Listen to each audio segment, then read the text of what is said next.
Bonjour à tous, c'est Maxime de Relatable Investissement. Aujourd'hui, on va s'intéresser à un stock américain, c'est Viatris, donc c'est un stock pharmaceutique. On va l'analyser tout de suite. Disclaimer, je ne suis pas conseiller financier, cette vidéo n'a pas pour but de vous placer un quelconque produit ou placement financier. Elle a simplement but analytique, je vous présente quantitativement et qualitativement une entreprise. Viatris, alors vous voyez ce joli graphique, au début on était très joli, et à partir d'un moment vous voyez que ça a pété. Soit en 2015 on est monté à 72, donc on voit pas un petit peu la valorisation parce qu'on la voit que sur 5 ans. Et on voit qu'aujourd'hui on est sur 11, donc si on regarde sur 5 ans, on est à peu près, voilà, des PO là, on a été à 55, 258, 662, et là on est retombé, donc sûrement que Viatris ici opérait sur un médicament qui lui servait vraiment de base énorme, où en fait ici vous voyez que elle a été valorisée énormément par rapport à ses bénéfices, parce que sûrement elle commençait à perdre beaucoup d'argent. Donc ensuite vous voyez ici, bon bah on est sur une montée typique depuis de fin Covid. Ouais, donc on est à peine monté. Je pense qu'on a dû prendre un truc comme peut-être 30%. Ouais, 40%. Donc c'est quand même pas mal en un an, 40%. Mais ensuite, vous voyez, ça a complètement dégringolé. Et à partir de là, on est sur une baisse de 2021 à maintenant. On est sur une baisse de 40%. Voilà. On a perdu nos 40% et limite, on est encore bien en dessous parce qu'on est à 11 $. Donc qu'est-ce qu'on regarde sur ce type d'entreprise? On regarde les marges. Donc qu'est-ce qu'on voit? On voit des marges ici qui se situaient entre voilà, 12, 10, 7, 1, 1,60. Donc en fait, ici, on était à peu près rentable. Et à partir de là, vous voyez que les marges, elles sont complètement délirantes. En fait, les marges, elles baissent. On est à 7, 26, 6. Vous voyez que c'est sûrement qu'ici, il a dû se passer quelque chose. Vous voyez ici, là, il s'est passé quelque chose parce que le PE, on était à 72. Donc on va regarder ça tout de suite en finance. Donc qu'est-ce qu'on voit? On voit une capitalisation boursière à 13 milliards, un rendement du dividende à 4,36. Donc là, actuellement, on est sur un ratio prix-gain à 7,22. Qu'est-ce qu'on veut voir du coup? On veut voir un, un compte de résultat qui augmente. Alors franchement, je vois du rouge un petit peu partout là, ça me fait pas plaisir, mais je vois un revenu total qui augmente. Par contre, des coûts de marchandises, vous voyez, par exemple en 2021, ils ont été énormes, hein, 11 milliards. Donc on va regarder ça juste en revenus. Donc qu'est-ce qu'on voit en revenus? Vous voyez que ben, à chaque fois on a été pratiquement négatif jusqu'à 2021 et puis 2022 on a fait énormément d'argent. Alors qu'est-ce qui s'est passé? On va regarder ça en trimestriel. Voilà, donc on voit en 2022 on a fait des résultats bons, mais est-ce que c'était des résultats extrêmement bons par rapport aux autres? Je ne sais pas. Ah, cacher les activités d'investissement, on a vendu peut-être quelque chose, on a vendu sûrement... Voilà, ici, on a fait la vente d'une entreprise, ici aussi, ici, donc Viatris se sépare peu à peu. Donc est-ce qu'il y a un démantèlement dans cette entreprise? Bah, je pense qu'il faudra lire un petit peu les rapports financiers. En tout cas, ce que je vois, ça n'a pas l'air d'être très joli à voir. Donc là, en trimestriel, on est quand même sur 900 millions. Après, cacher les activités d'investissement, voilà. Vous voyez qu'ici, quand même, on a acheté une entreprise, donc je ne sais pas qu'est-ce que... et peut-être qu'elle se sépare de segments d'activité dont elle n'a plus l'utilité et qu'elle fait une rotation. Ça, c'est à vous de regarder dans les rapports. Et ensuite, qu'est-ce qu'elle fait avec le reste de son cash? Donc, on a émission d'actions, retrait de la dette et total de dividendes. D'accord, donc le dividende, par rapport à ce qu'on fait, il est assez safe. Donc techniquement, c'est que 143 millions. Et en plus, vous voyez qu'on rembourse la dette depuis un bon moment. Donc sûrement qu'on avait une dette nette, vous voyez, une dette nette qui était quand même 22, là on est à 17. Donc on fait un focus un petit peu sur la dette. Donc c'est peut-être pour ça qu'en ce moment, l'entreprise, elle perd beaucoup d'argent. Par contre, on voit cacher les activités d'exploitation. Alors, ils sont plus hauts que jamais. Donc on est sur des assez bons chiffres, même s'il y a des fois où il y a certaines tendances. Mais vous voyez que l'entreprise, elle gère à peu près de ce niveau-là. Il y a peu en investissement. Vous voyez, où il y a peu, où il y a peu en soi parce qu'on a vendu certaines choses. Mais vous voyez, quand même des plans d'investissement, etc. Donc c'est assez peu. Donc techniquement, tout l'argent qu'on fait là, bah, on l'utilise ici en fait. Donc qu'est-ce qu'on fait avec? On rachète des actions. Ça fait combien de temps qu'elle rachète ses actions? Bon, on voit que là, par exemple, elle en a acheté énormément au Q1 parce que, donc, si par exemple, vous voyez des managers qui achètent énormément de leurs actions, qui commencent à vouloir un petit peu détendre, posséder un petit peu plus. Ouais, regarde, total des passifs et des capitaux propres, on a 54, et là on est à 48. Ouais, mais là c'est le total de tout. Moi je veux juste les capitaux propres des actionnaires. Ok, donc les capitaux propres des actionnaires, ils n'ont pas spécialement augmenté. Fonds propres et ordinaire, ouais, 20, 80, oui. Donc, bon, on a plus d'actions en soi sur le dernier trimestre, mais ce qu'on peut voir, peut-être qu'ils n'ont pas encore été pris en compte là-dedans, mais ce que j'aime bien, vous voyez ici, c'est quand même le retrait d'actions. Donc l'entreprise qui commence à retirer ses actions, ça veut dire que potentiellement les managers ont une bonne idée de ce qui se passe derrière l'entreprise. Donc on va regarder ces revenus par rapport à quoi on est. Donc on voit que à un moment, on était un petit peu plus au courant de tous les segments que possédait Viatrice. Maintenant, ça a l'air d'être un petit peu flou. Voilà, vous voyez, brand, générique, complexe. Donc brand, c'est sûrement leur médicament euh, adossé à un brevet.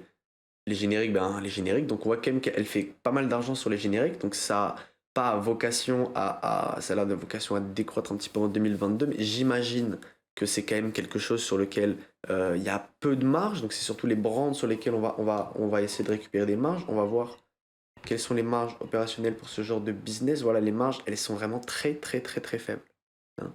Voilà, vous voyez des marges 9, 7, 8, 26, 6, 7, enfin c'est vraiment assez peu, hein. Et même voilà, aux marges brutes, on est quand même sur des marges vraiment très très faibles, étant donné que j'imagine que le volume de ce qu'elle vend, ce sont des génériques.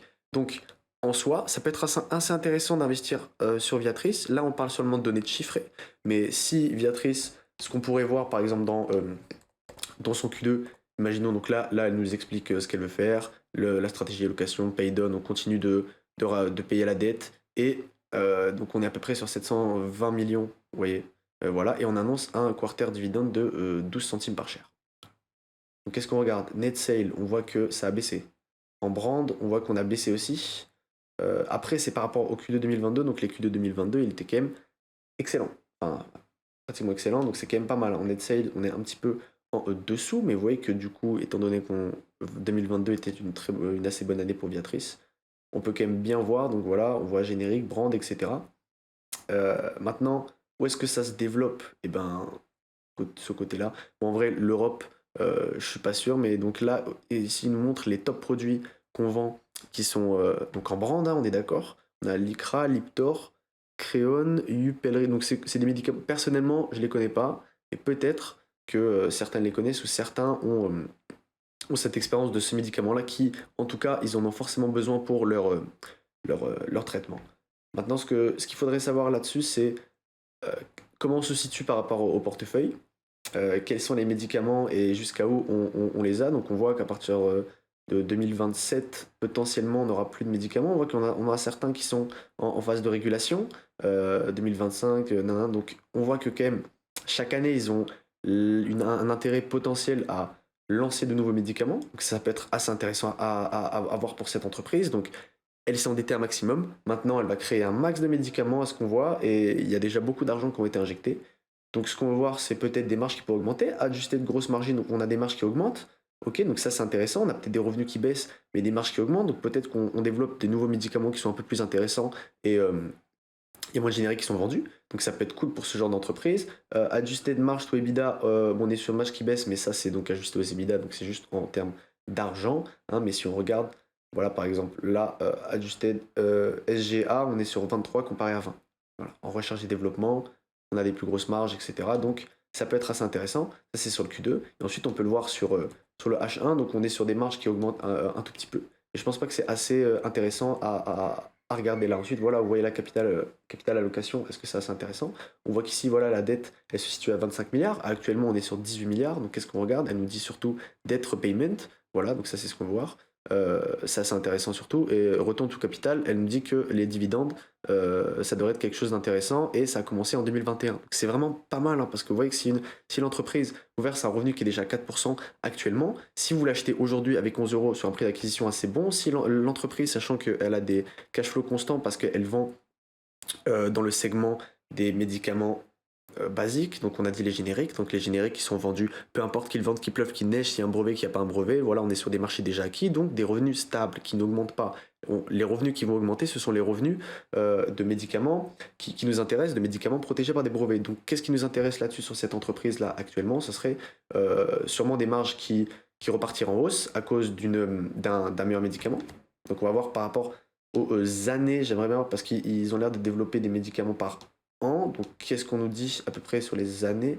On nous dit qu'on est sur des marges nettes 4, 5, 3. Voilà, donc les marges nettes, elles sont quand même assez peu élevées. Donc là, actuellement, on est sur des marges nettes à 12, en tout cas en 2022. Donc c'est vraiment pas mal. Potentiellement, on arrive à développer de nouveaux médicaments assez intéressants, et qu'on essaye un petit peu moins de se baser sur les génériques.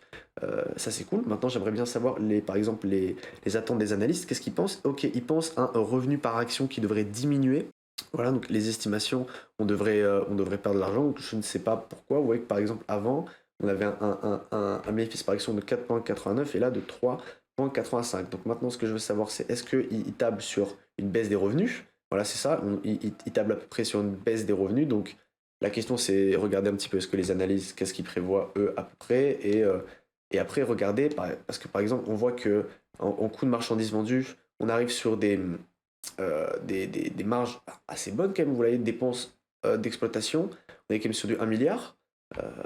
Donc c'est quand même beaucoup, hein. Le CAPEX, vous voyez qu'il a 1 milliard, c'est quand même énorme, hein. Ça représente, je crois, un quart de l'entreprise. Donc ça veut dire qu'elle a quand même des gros moyens de production. Après, c'est savoir si, est-ce que ces moyens de production, elle peut les baisser? Est-ce qu'elle peut baisser le coût des marchandises vendues, etc. Vous voyez que là, la baisse du revenu total est équivalente au coût des marchandises vendues. Mais du coup, la marge, elle est supérieure. Donc ça, c'est assez intéressant. En bilan, je pense que Viatris, à l'heure d'aujourd'hui, est une société sous-évaluée qui pourrait potentiellement aller beaucoup plus haut, étant donné qu'elle a un segment qui est stable et safe, donc un dividende qui est totalement safe de 4,32 $ par action. Donc si vous achetez Viatris aujourd'hui à 11 $, vous espérez pas forcément un retour to equity parce que j'imagine que l'entreprise elle est valorisée à sa juste valeur étant donné que sa dette elle est pas mal haute, mais vu qu'elle fait que de la rembourser, j'imagine que c'est pour ça qu'on continue de lui taper sur les doigts. Mais vu qu'elle continue de la rembourser, ça pourrait être quelque chose d'intéressant. Donc je vous conseille de vous plonger sur les résultats financiers si cette compagnie vous intéresse. Et moi je vous proposerai de mettre un like si cette vidéo vous a plu et de vous abonner. Et je vous dis à bientôt.